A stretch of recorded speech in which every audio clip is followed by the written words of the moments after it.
Այն ժամանակ էլի տենց կարող էլի մտածել եմ, բայց չեմ բարձրաձայնել դրա մասին, որտեվ ակտիվ ծերացում այդ արտահայտությունը հիմա կոնկրետ մեր այս քննարկման մեջ չի տեղավորվում, գուցե իմաստ ունի այդ բառը փոխարինել ուրիշ բառով, այլ տերմին մտածել դրա համար,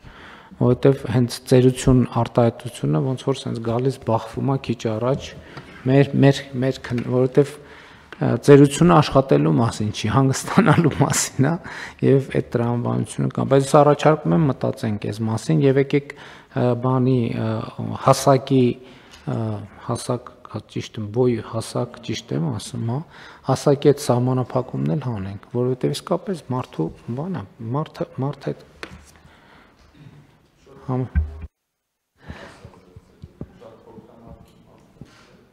չաղը ոնց է վնասազերծելու Հա? Ոնց է վազելու բանի հանցագործի հետևից։ Ոնց է թող մեկը բացատրի, ես ուղղակի չեմ ուզում էլի բան անեմ, մեկ ասենք տենց հիմա բոլոր փաստաթղթերով կա, որ իրանք բանի ֆիզիկական պատրաստության բաները անցել են, հա եկեք հիմա բոլորով վեր կենանք գնանք զինված ուժեր, գնանք ոստիկանություն, գնանք քրեակատարողական ծառայություն, էլ որտեղ կա, գնանք տենանք քանի տոկոսի մասին թղթի գրածն է, համապատասխանում իրականությանը։ Եվ խնդիրը այդ է, եւ բանը բոյով ըլնել դեռ չի նշանակում, որ բան ըլնել, այդքան ճարպկություն ունենալ, որ բան անել։ Այդ ամեն ինչը իրականացնել, էլ չեմ ասում, որ մարդը բնական այդ իր բոյն է։ Հիմա այդ է։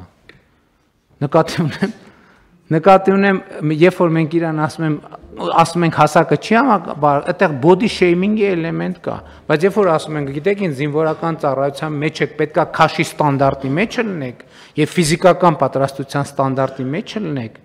այդտեղ body shaming-ի ոչ մի բան չկա, ոչ մի էլեմենտ չկա։ Մեր պահանջն է, հիմա ուզում եք շատ լավ չեք ուզում, ոչ մեկ չի ասում, ուրեմն գնացեք ուրիշ կյանքով ապրեք, որը ձեզ ավելի հարմար է։ Սրա մասին է խոսքը։ Համեցեք։ Պարոն վարչապետ,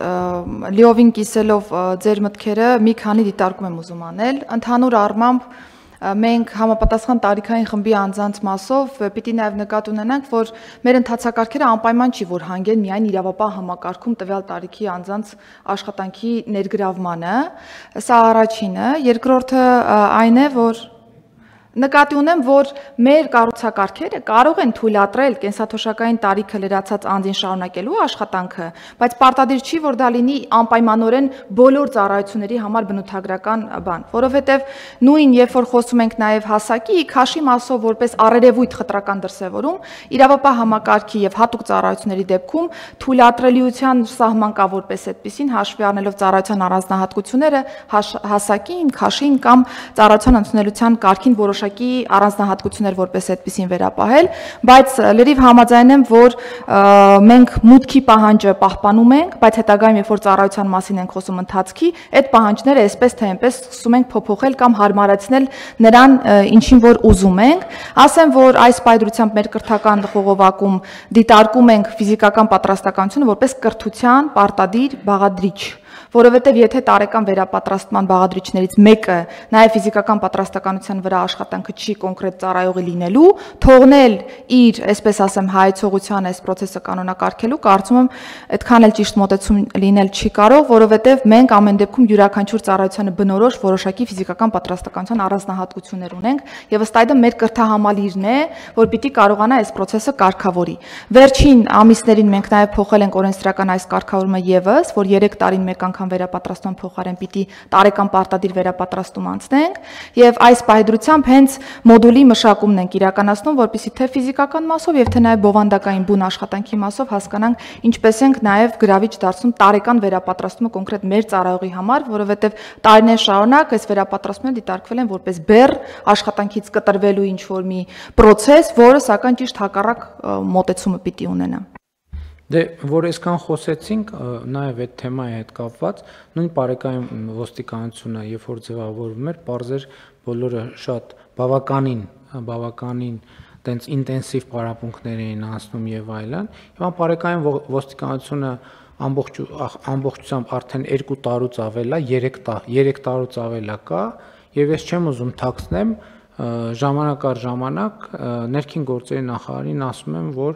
որ ես որոշակի անհանգստություն ունեմ, որովհետեւ արդեն տեսնում եմ, որ այդ մարզավիճակից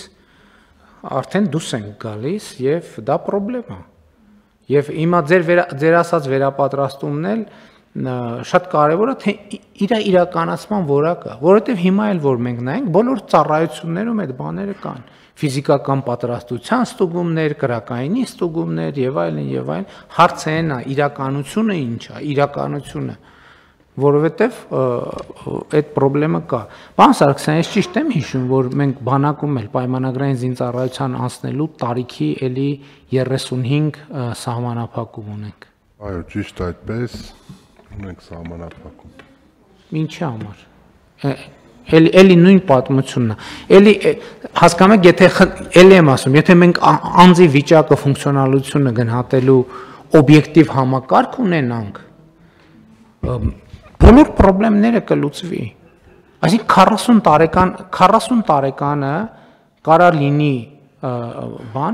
մայոր, չէ՞, կարա լինի, մենք չենք արգելում, բայց չի կարա լինի պայմանագրային շարքային զինծառայող, ինչի չի կարա լինի։